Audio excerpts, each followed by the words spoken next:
I'm sorry that I said you were a jag, just a guy who's an average wide receiver they use a first-round pick on that isn't doing anything. I hope today that you actually show up in a way that you haven't showed up in the last couple of years since they drafted you, that you're an average wide receiver, that they eventually will move on, and when teams call me and asking, should they trade for you, I will say no, don't trade for Jerry Jeudy, because he's mentally unable to handle constructive criticism from people who watch specifically, can he be a wide receiver?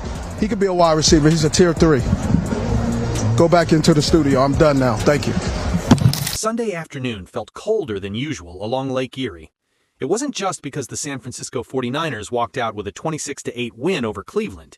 It was the feeling that, for a brief moment, the Browns sideline looked like it might fall apart from the inside. Jerry Jeudy, all I got to say is you can go ahead and sit the fuck down. Real shit, like we not watching Browns games to see you at all. Only reason I even check the score of a Browns game is to see what the fuck Shedeur doing. That's about it. Nobody's fucking checking for you. Especially considering the fact that we all know that you're an agent of destruction for Kevin Stefanski. We all know you on his side. We picked up on that shit last week. Shedeur throwing absolute steamers out there. 40-yard steamers out there. And what you do, you get to playing hopscotch and shit. And fumble that motherfucker. Man, get on somewhere. Now this week you all up in Shedeur face pointing at the iPad, clapping and shit like you Justin Jefferson. Get the fuck on somewhere. Only person that got the right to have that reaction to anything from his quarterback is Justin Jefferson. They got that man playing with motherfuckers who should be working fast food. But you can take all that attitude and sit down somewhere. Real shit, we ain't trying to see it from you. Especially because we know you working with Kevin Stefanski to sabotage Shedeur. Because all them weeks that Dylan Gabriel was sitting at that quarterback position throwing them ham sandwiches at y'all ass, you ain't say shit to him. You ain't do none of that extra shit on the sideline to him. Now all of a sudden it is Shedeur, you all up in his face doing all that extra shit. Boy, go on somewhere. Real shit. Steve Smith was right about you and you not good enough to have that fucking attitude on you. Get the fuck on somewhere. Real shit. He shook his head. In seconds, their interaction became the most discussed quarterback and receiver moment in the league. Considering Cleveland's rough 3-9 season, the scene hit like a spark in dry grass.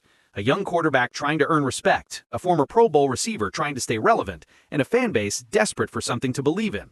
Millions saw the exchange live, but the real story was deeper. The quarterback's not your bitch. You can't come and talk to this man any kind of way. Yeah, we got a problem here. Let's discuss it. Let's talk. But all that, come on, Jerry Jeudy. Last week he threw you a ball. Beautiful ball. You caught it, but you were dancing around, and things went down. I didn't see Shedeur come up in your face and say a word. Jerry Jeudy, this is daft. This is as dumb as you can be. Sharply, and kept repeating his point.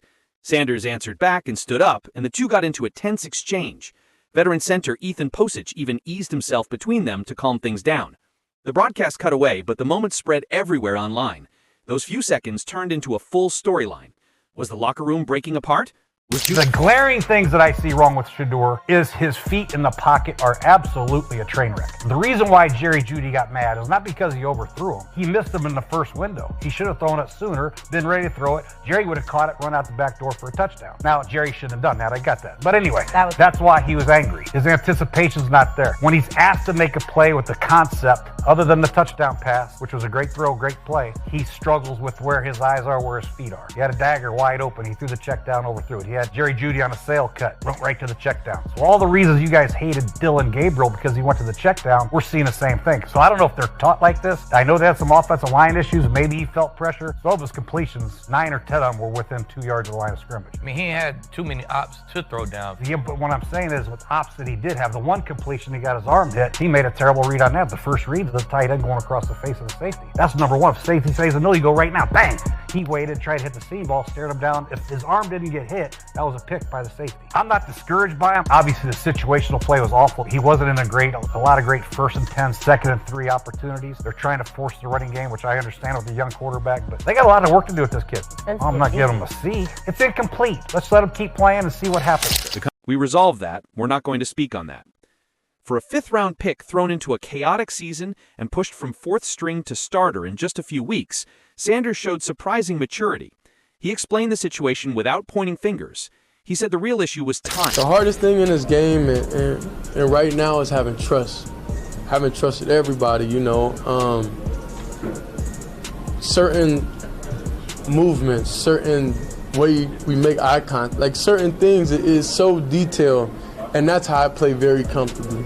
So that's how I get in my comfort zone. That's how I get in my bag. That's how I'm able to do that. So it's different because this is a different year. It's not a traditional way. You know, it's not a traditional situation, and that's okay because it's a challenge. And I know we're gonna be able to overcome the challenge, but it just expedite everything, and you just go out there, and, and just take risks. It is what it is. The first team until week 12. Jeudy, on the other hand, had been working with Joe Flacco, Kenny Pickett, and Dylan Gabriel, 3 quarterbacks with completely different approaches to the game. Sanders was like a new system plugged into an offense still running old settings. Trust takes time, timing takes time, understanding takes time, and the Browns simply haven't had any.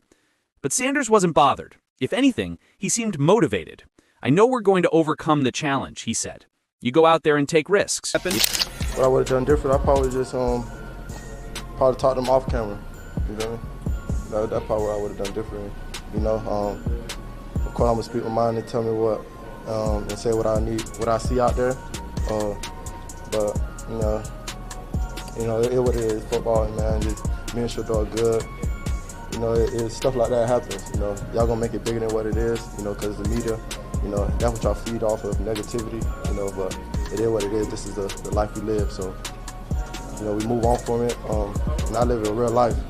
So what happened around in this locker room, this real. Not what's going on social media and everything. So me and Shedeur good. Everything good. Man. We great real good.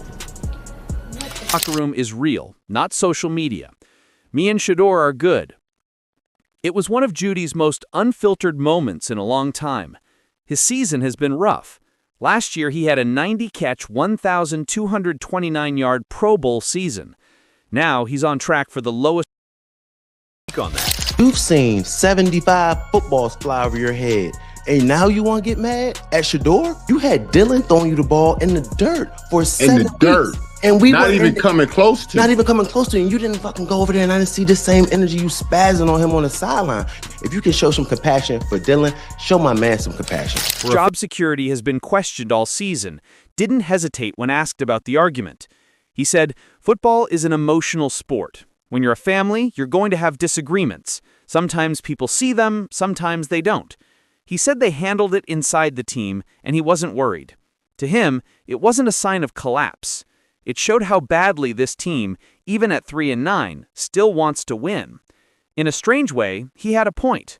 A sideline with no emotion is a team that has given up. The Browns haven't.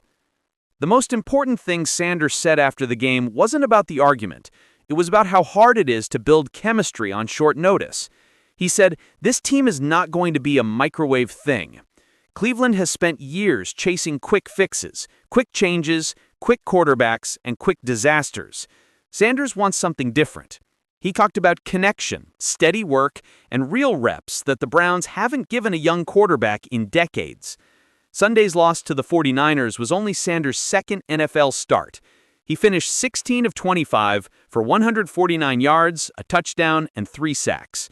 Not amazing, not terrible, just the performance of a young quarterback trying to settle in.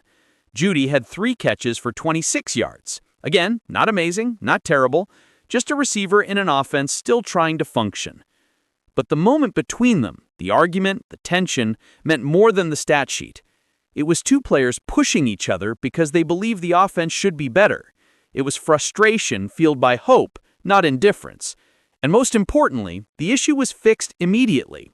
Sanders will start again Sunday against the Titans. Jeudy will line up outside expecting the ball. Every practice rep until then will either build or break the chemistry they're working to form. But for the first time in weeks, the Browns' offense is showing something it has been missing: emotion, responsibility, and the early stages of a partnership that could grow. The Sanders-Jeudy moment wasn't the beginning of a feud. It was the beginning of a working relationship, raw, difficult, emotional, but real. If Sanders becomes the quarterback Cleveland has been searching for, and if Jeudy finds his old form, this heated sideline exchange might be remembered as the moment that changed everything. Because trust doesn't grow from perfect moments. It grows from tough conversations, mistakes, honesty, and the choice to keep pushing forward. And for the first time all season, the Browns' offense finally looked alive.